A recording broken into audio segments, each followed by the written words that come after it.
Pemirsa Tawaf TV yang dirahmati Allah, kita kembali lagi di acara Ramadan Karim. Kita melanjutkan pembahasan kita terkait dengan pembatal-pembatal puasa. Di segmen yang pertama kita telah menyebutkan dua, yaitu berjima di siang hari Ramadan dengan sengaja.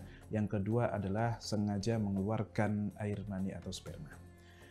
Kemudian kita akan membahas yang ketiga, yaitu muntah dengan sengaja. Barang siapa yang muntah dengan sengaja di siang hari Ramadan, maka sesungguhnya puasanya telah batal.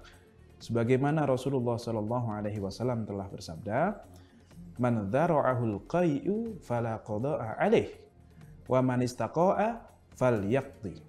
Barang siapa yang kemudian muntah dengan tidak sengaja, maka tidak ada kewajiban qada bagi dirinya, tetapi barang siapa yang muntah dengan sengaja, maka harus mengqadha puasanya.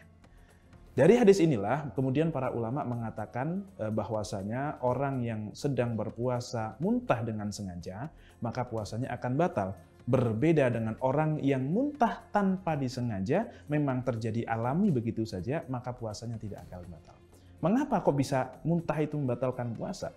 Para ulama kemudian mentaklil atau kemudian mencari illahnya, mencari alasannya. Karena seseorang yang muntah itu dipastikan setelah dia mengeluarkan sesuatu dari dalam, kemudian dia keluar mulut, maka pasti akan ada yang kembali lagi.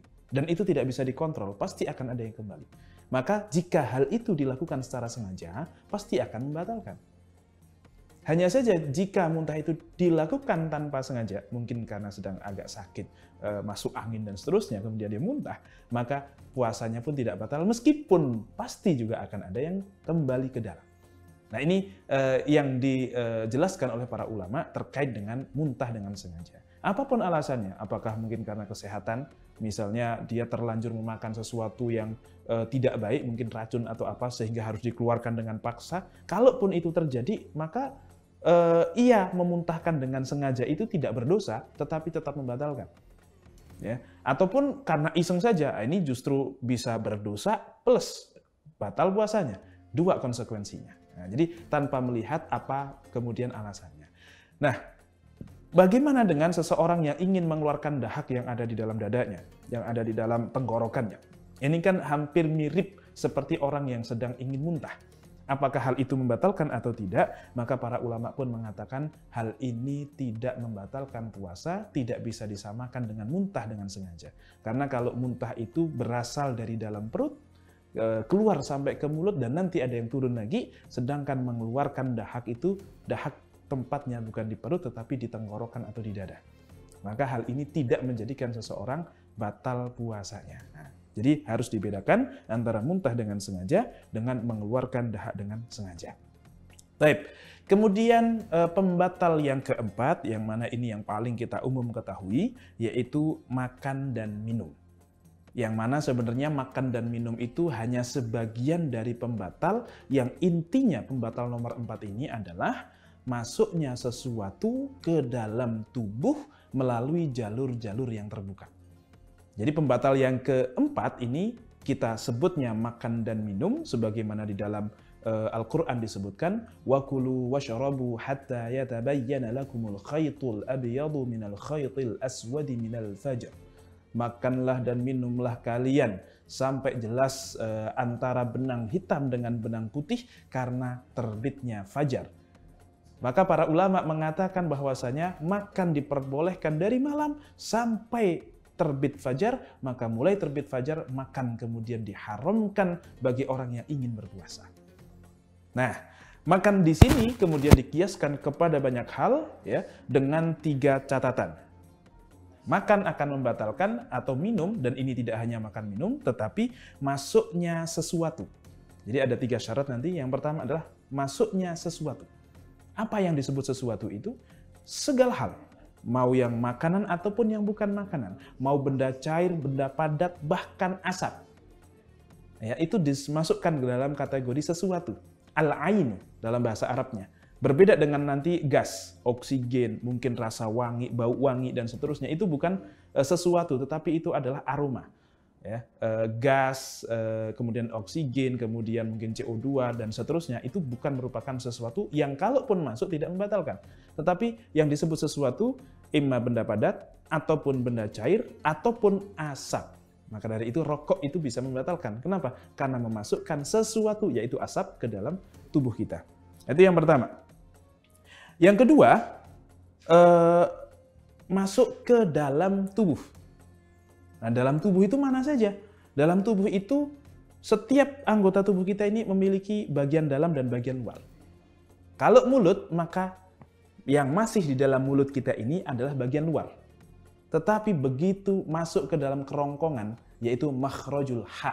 Ha itu adalah ujung atau kerongkongan paling atas. Kalau sudah melewati itu, maka sudah membatalkan puasa.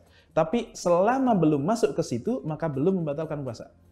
Nah ini, jadi batasan bagian dalam dan luar mulut itu adalah kerongkongan sini. Kemudian hidung. Hidung pun ada bagian dalam, ada bagian luar. Bagian luarnya adalah tempat-tempat yang masih kita bisa jangkau dengan telunjuk kita. Maka kalau kita sedang membersihkan hidung kita dengan tangan, itu tidak membatalkan. Meskipun kita memasukkan sesuatu ke dalam tubuh kita.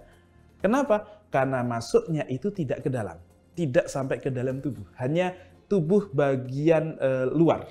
Dianggapnya masih luar. Bagian dalam itu jika kita terkena kulitnya, atau ketika kita sudah bisa merasakan ada nyeri-nyeri di dalam hidung kita, maka itulah bagian dalam. Itu jika mulut. Kemudian kalau telinga bagian mana? Ketika tangan kita kok masih bisa masuk, artinya itu masih bagian luar. Tetapi kalau tangan kita sudah tidak bisa masuk, berarti itu bagian dalam. Sehingga memasukkan sesuatu ke telinga, asalkan masih di bagian luar, tidak membatalkan. Tapi kalau sudah lewat dari batasan itu, maka sudah kemudian membatalkan puasa kita.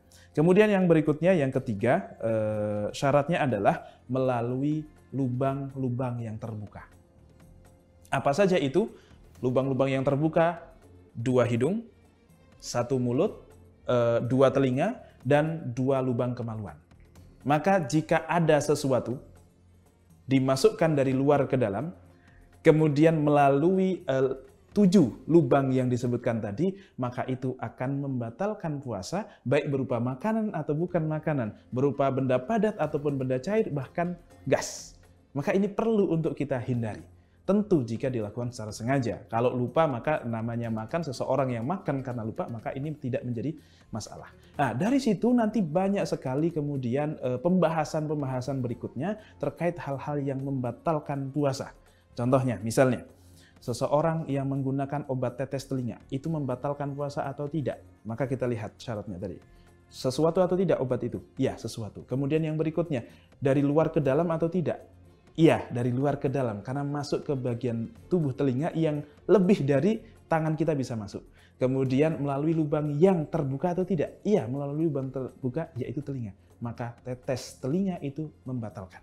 Kemudian apalagi yang berikutnya? Misalnya, memakan sisa makanan yang ada di gigi kita. Apakah membatalkan atau tidak hal itu? Jawabannya adalah membatalkan. Kenapa? Karena sisa makanan yang ada di gigi itu masih ada di dalam gigi kita ketika kita sahur. Kemudian lewat sahur, hal itu masih di dalam gigi kita dan kita tahu gigi kita itu adalah bagian luar tubuh kita. Maka begitu dari luar tubuh kemudian kita telan dimasukkan ke tenggorokan, artinya memasukkan sesuatu dari luar ke dalam tubuh kita melalui jalan yang terbuka, maka ini bisa membatalkan. Dan masih banyak lagi pembahasan yang lainnya akan kita sambung di segmen yang berikutnya. Pemirsa Tawaf TV, jangan kemana-mana.